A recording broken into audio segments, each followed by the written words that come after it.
Hi, everyone. It's me, Sandy Cruz. Welcome to Sandy K Nutrition, Health and Lifestyle Queen.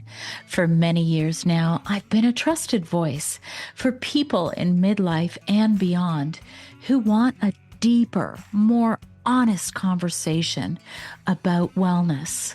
One that includes the physical, the emotional, the mental, and the esoteric.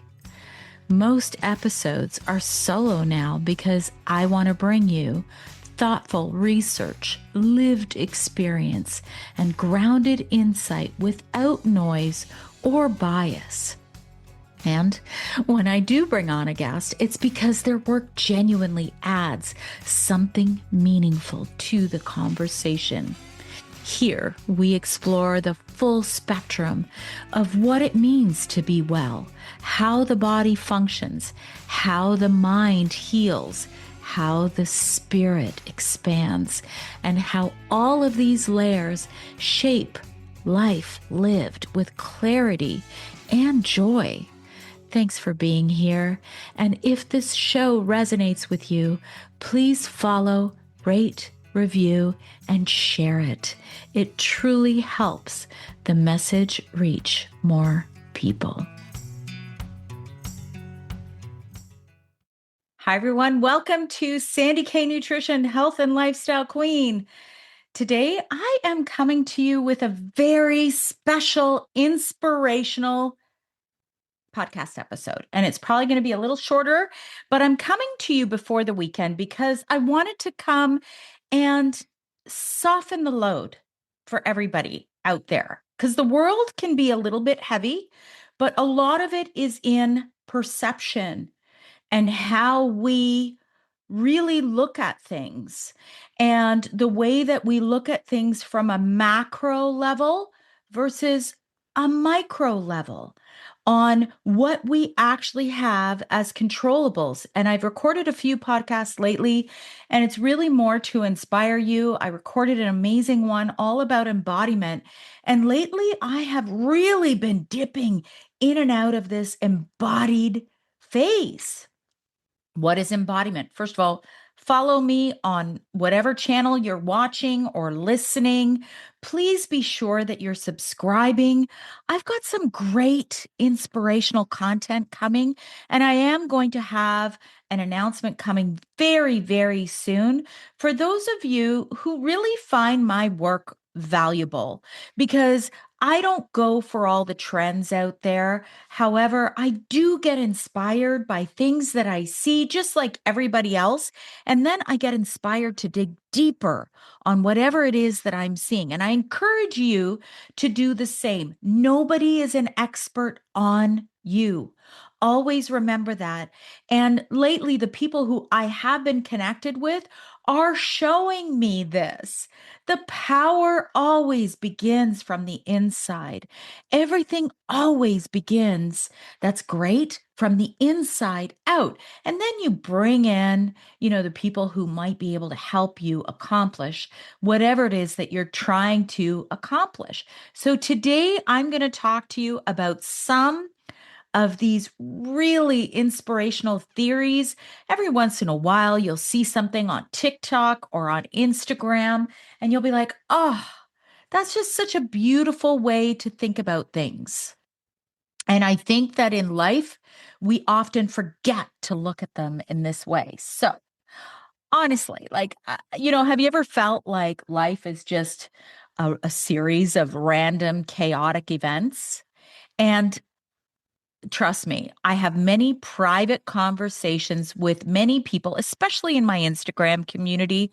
So make sure you meet me over there, Sandy K Nutrition, everywhere, Instagram, TikTok, Threads, YouTube, wherever you do social media, I'm pretty much there, except for Twitter. I'm just not there. But really, a lot of people have been dealing with heavy stuff, and then there's that heavy stuff in the world. And it feels often like we're just bumping into walls and losing your mind over little things and dragging around heavy unspoken weight of your life, your mind, and your world and the outside world. And honestly, I feel like this kind of tends to get a little bit heavier as you get older. People say, oh, once I don't have toddlers to look after anymore, life is going to be so much more free. Listen, guys, I'm 56. And what I will say as a 56-year-old woman with two adult children is that that's not true. Life just gets different when you have adult children. So, what if I told you that the chaos, and let's talk about the chaos in your life, okay? I'm not talking about world chaos. I'm talking about in your life. What if I was to tell you that there's actually a blueprint? And this is going to be a lot of this is going to be resonance. Some of it you might resonate with, some of it you might, and that's okay. I'm just here to provide you with breadcrumbs and to, try and inspire you a little bit. So today I'm going to actually talk about some things, and it's not about toxic positivity. I'm going to dig into really the basement. I'm going to call it the basement of human psychology, neuroscience, and the universe to hand you actual tools to rewire your reality and change the way you're thinking. And I thought, why not do this on a Friday, right? Friday is a perfect day to go into your weekend feeling inspired, feeling love, feeling peace. For me, that's my goal in my life, peace. Peace and stability and health and love. There you go. Those are my top four. So today we're going to walk into the ultimate masterclass of life theories. And some of this will give you immediate peace. I can almost guarantee it. And some of it might make you uncomfortable, but all of this is here to help morph, change your way of thinking. So let's dive in. So theory number one, you might have heard this one. This one is one I've heard more often. It's called the burnt toast theory. So imagine the universe is this bodyguard with a wild sense of humor. So the burnt toast theory proposes that everyday micro disasters are not bad luck. They are cosmic interventions. So you spill coffee down your shirt. You miss your train by like 10 seconds. And then you just want to scream. You're like, "Oh my God." But that 10-second delay means that you may have not been standing at the intersection when a massive multi-car accident happened. You've probably heard this theory before. So, how does this change your life? The next time you lose your keys, you stop fighting the clock, look around and say, "Thank you for the protection." Treating the delay as an invisible detour sign that just saved you from something that may not have really served you. Now, what happens when you do get triggered? Theory number two is the 90-second rule. Okay. So I'm going to kind of morph into each of these theories. You're going to love this podcast.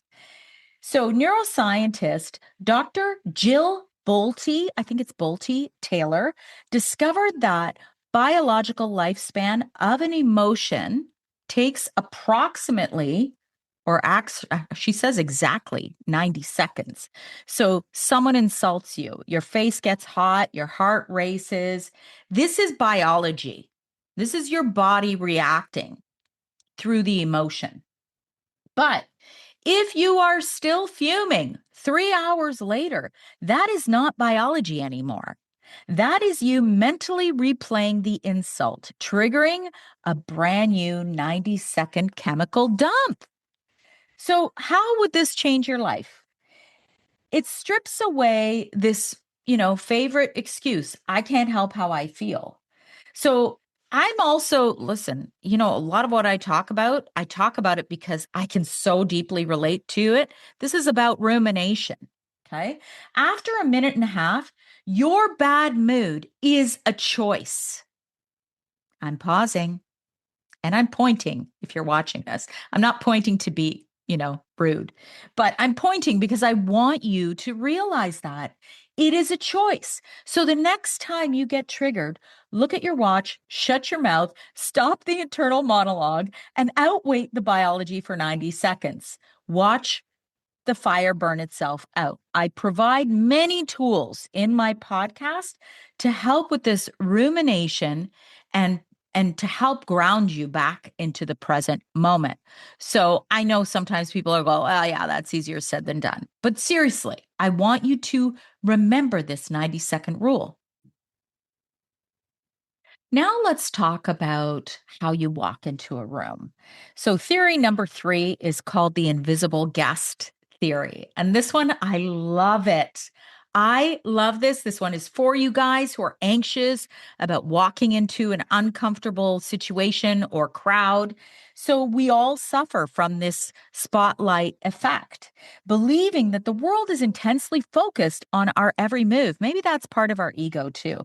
But the truth is that we are mostly invisible guests walking through rooms filled with people who are actually entirely obsessed with their own reflections.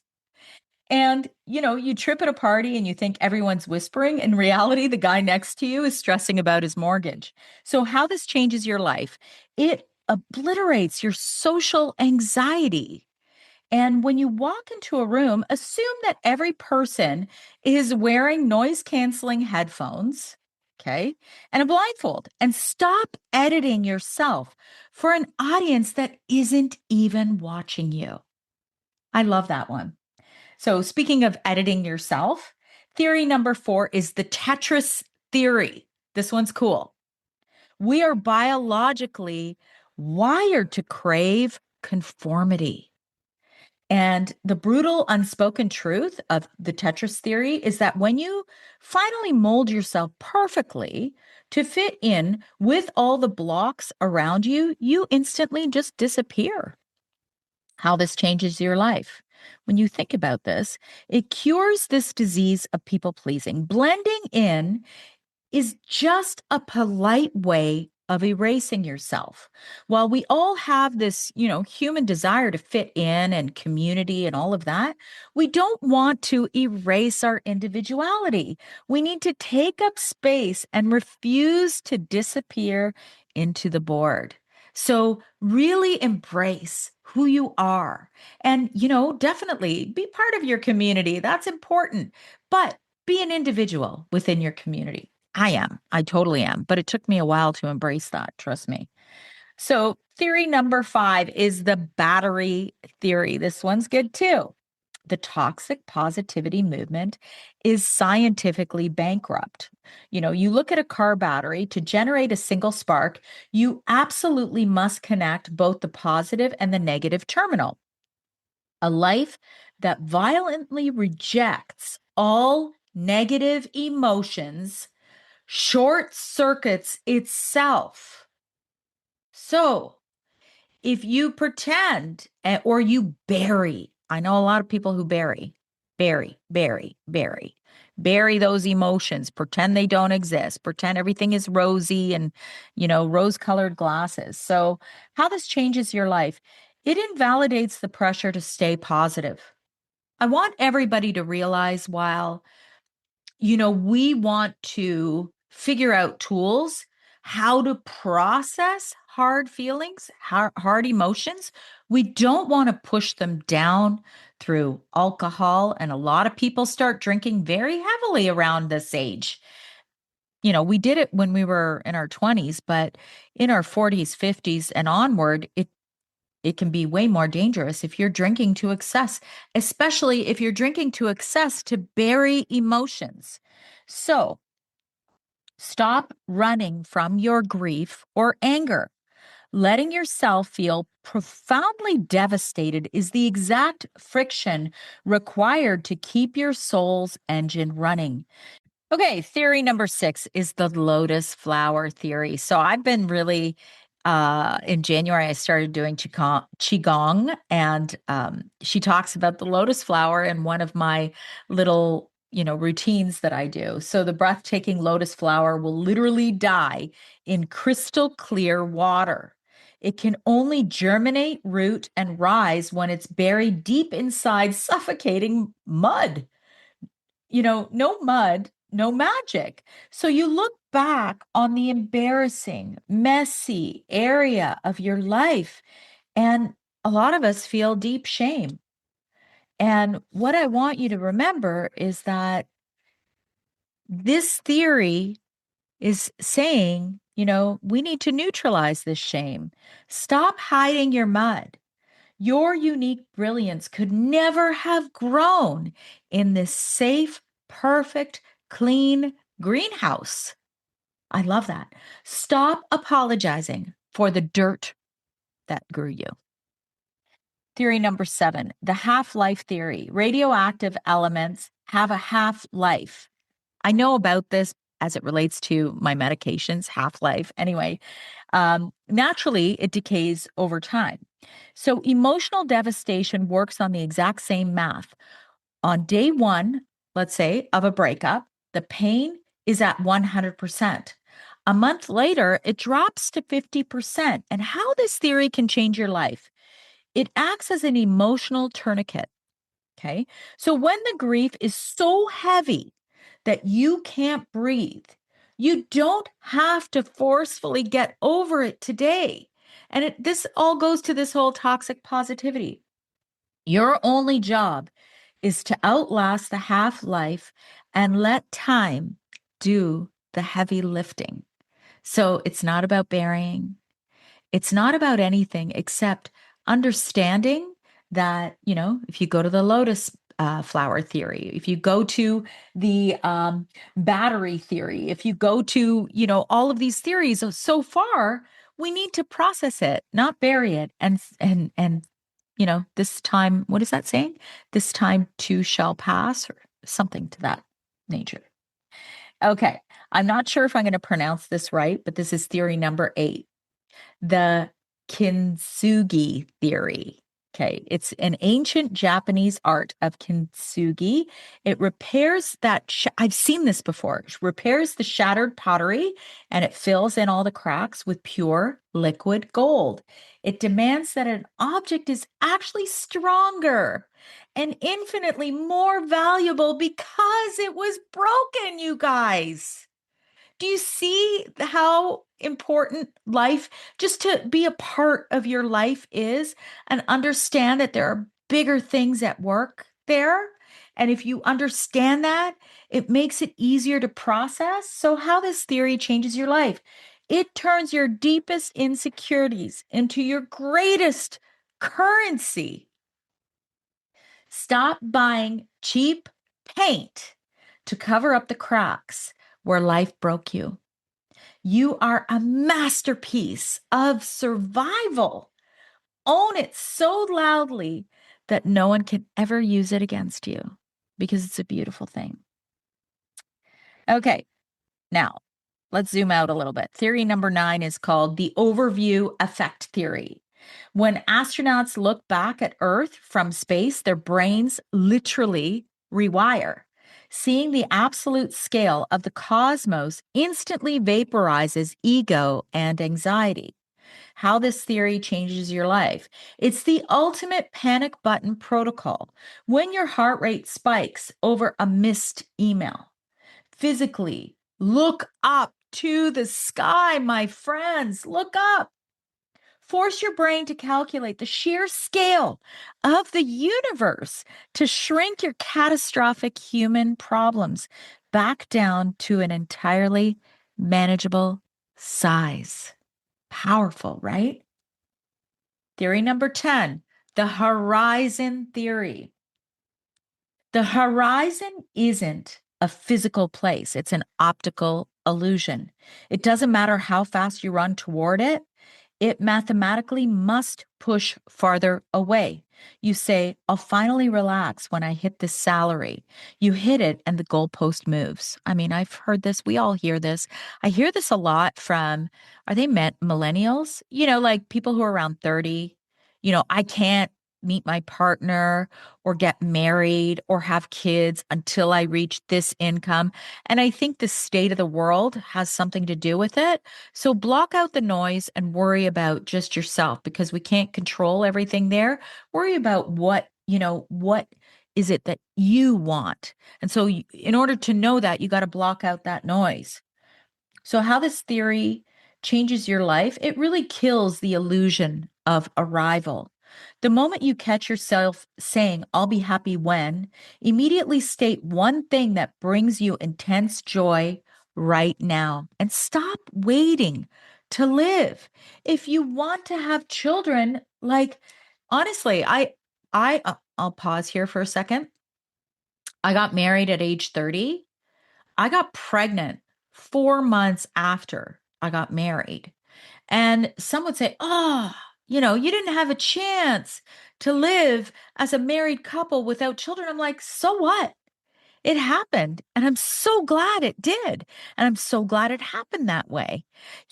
And people who wait for the right moment for everything, they sometimes tend to miss out on life.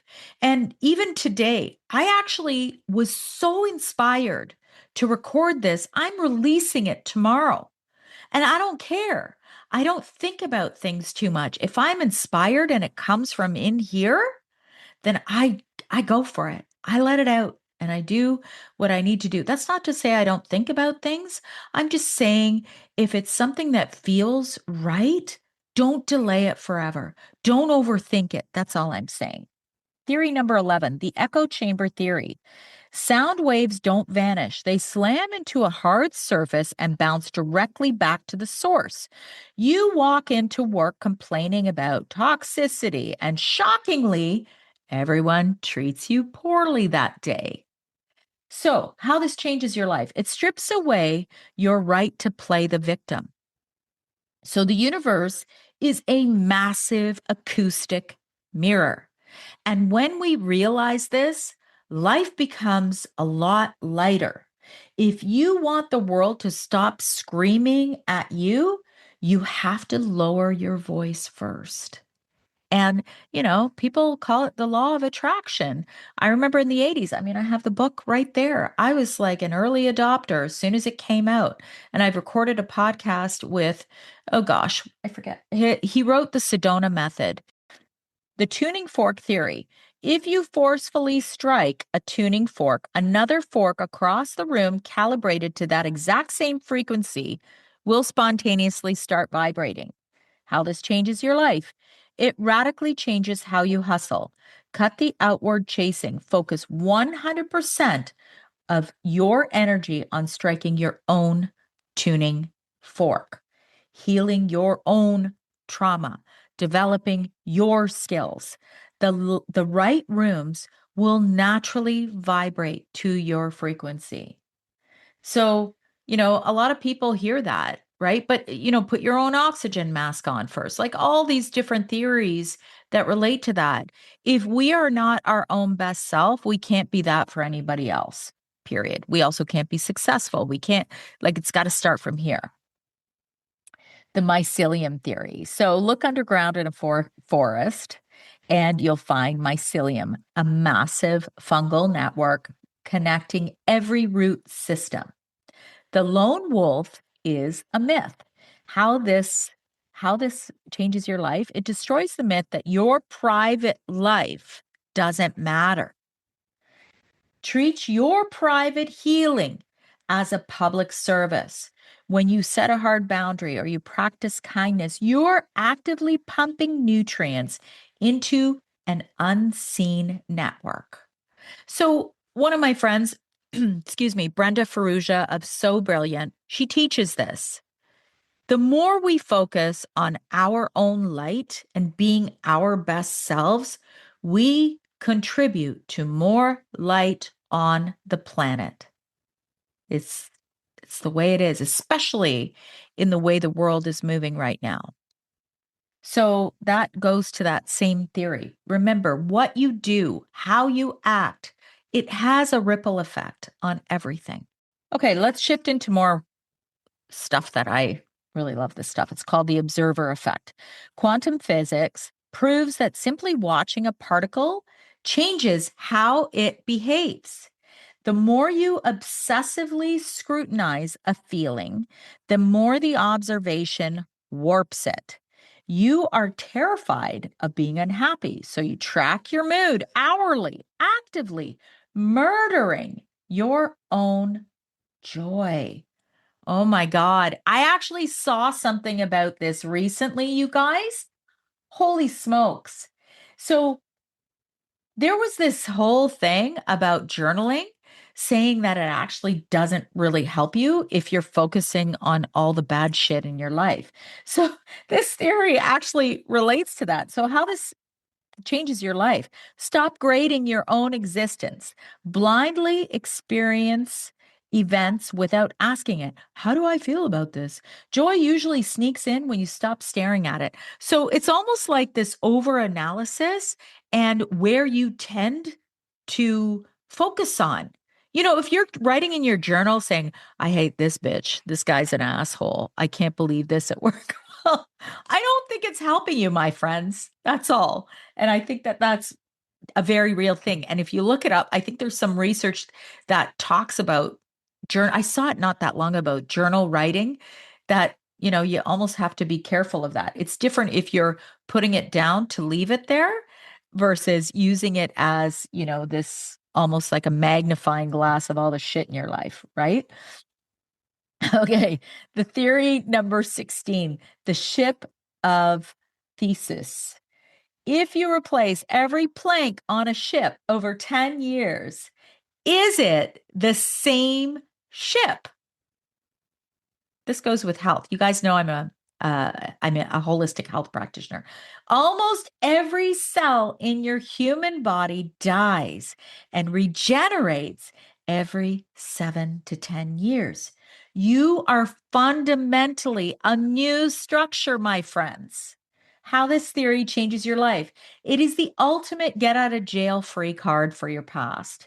You are biologically, cellularly acquitted of the mistakes you made a decade ago. That body no longer exists. You are a new ship steering it like one, like a new ship. So, and again, that all goes to choice. And, a lot of times people go, well, that doesn't make sense. I'm holding trauma and everything. Well, you're not holding it if you're working on clearing it, right? Because it's almost like you can what's the word I'm looking for? Re-damage, reassault the body with old traumas and old wounds. So you're bringing it to the new body. You see what I'm saying? So anyway, I'm getting off track here, but that's the ship of Theseus. The dead reckoning theory. Before GPS, sailors conquered oceans using dead reckoning. If you lose the stars, you calculate your position using only your last known location and your current momentum. So, how this changes your life, this theory, it is your emergency survival protocol. But if your master plan blows up, don't freeze while waiting for clarity. Just take one blind, brutal, logical step forward. You don't need the shore to start rowing. I love that. A lot of these have a similar theme, don't they? Now we go into the basement. These are the heavy hitters of just human psychology. So, theory number 18. We're almost done here, guys. I hope this is inspiring for you, though. This is called the contrast principle. Most people think contrast is just about deleting Instagram so you don't feel poor, right? True contrast highlights your shadow. When someone else's success deeply triggers you, it is not about them. The world is full of triggers, by the way, you guys. And the more that we identify with them, the more that we can make this world a better, lighter place. So these triggers, it's not about them. It's a massive spotlight pointing directly at your own limiting and negative beliefs. So, how this theory changes your life, it forces you to stop hating the mirror. Contrast is a diagnostic tool for you. When you feel triggered, I've recorded a podcast about triggers, by the way. Please go and look at my catalog. I have over 300 episodes and I've been in this space for, I don't know, over 6 years. So go. You'll find something there that's going to resonate with you. So when you feel triggered, ask yourself, what negative belief about my own worth is this person exposing? And my friend Brenda helps you work on clearing negative beliefs that you may not even be conscious of. And that's where things get a little more complicated because you don't even know that they're there. But there is work that you can do to clear these negative beliefs. Okay. Theory number 19, the shadow mirror theory. Carl Jung proved that your deepest hatred for others is actually a disguised hatred for yourself. Hatred for yourself. This is the same concept, same idea. You viciously judge a coworker for being loud, but your shadow is screaming with jealousy that they gave themselves permission to take up the space that you secretly crave. So, how this theory changes your life, it turns your triggers into a treasure map. Next time someone makes your blood boil, ask, what suppressed part of me is this person acting out? Okay. Theory number 20, the secret currency theory. We're almost done here. Psychology's ugliest truth is secondary gain. You keep toxic relationships, dead end jobs because they secretly pay you somehow. Staying trapped pays you in safety. It completely shields you from the humiliating risk of chasing your dream and failing. So, how this theory changes your life, it forces you to stop playing the victim. You aren't trapped, you're making a transaction. Ask, what is my misery buying me? Reject the currency and walk out the door, period. That goes with anything that doesn't align. Okay. And I'm not talking about, getting rid of everybody in your life. That's not what I'm talking about. I recorded about that. Please don't take it as that. And now, I don't even know how to pronounce this, but I'm going to say it however I think I can say it. It is the enantiodroma principle. It's Carl Jung. Jung taught that extreme purity guarantees extreme chaos. If you push your mind into a perfectly rigid, robotic hustle culture routine, your unconscious will violently snap back and cause a massive burnout just to keep you human again.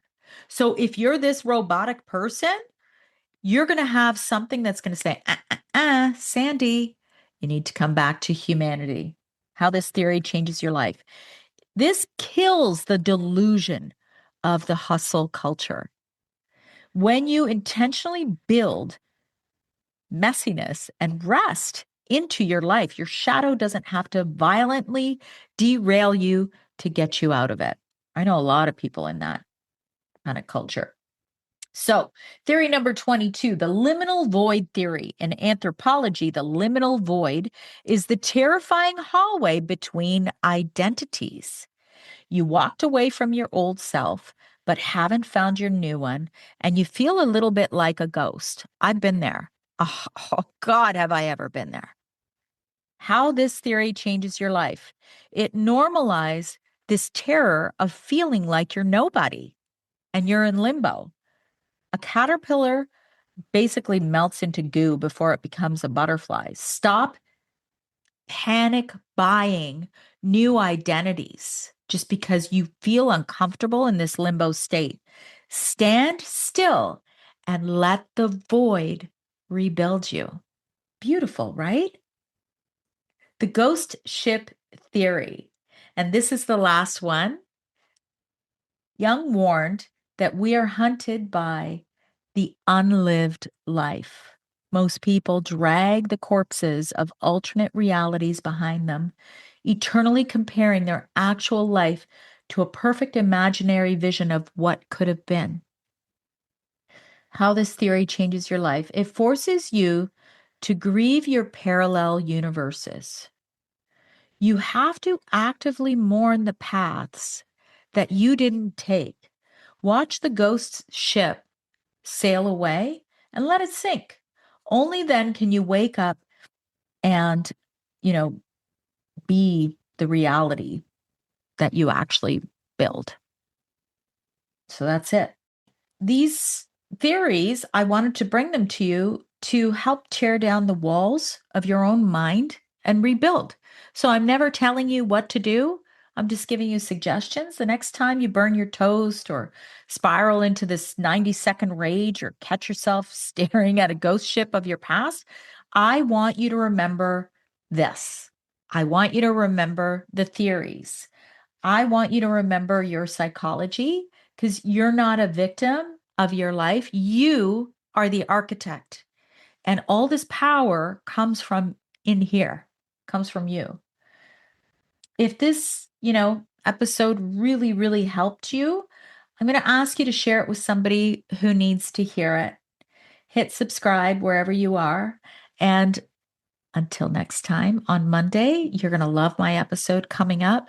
I'm going to talk about what you never hear when you have to get your gallbladder removed or women who have their uterus removed. And don't worry, there are ways in which you can energetically reconnect to that organ, as well as keep yourself healthy nutritionally if you don't have it, as well as keep the organ. So be sure that you're following, be sure that you share this with a friend, and have a wonderful, wonderful weekend. I hope you enjoyed this episode. Be sure to share it with someone you know might benefit.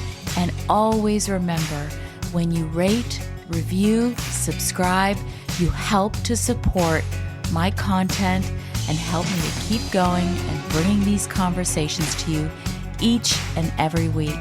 Join me next week for a new topic, new guest, new exciting conversations to help you live your best life.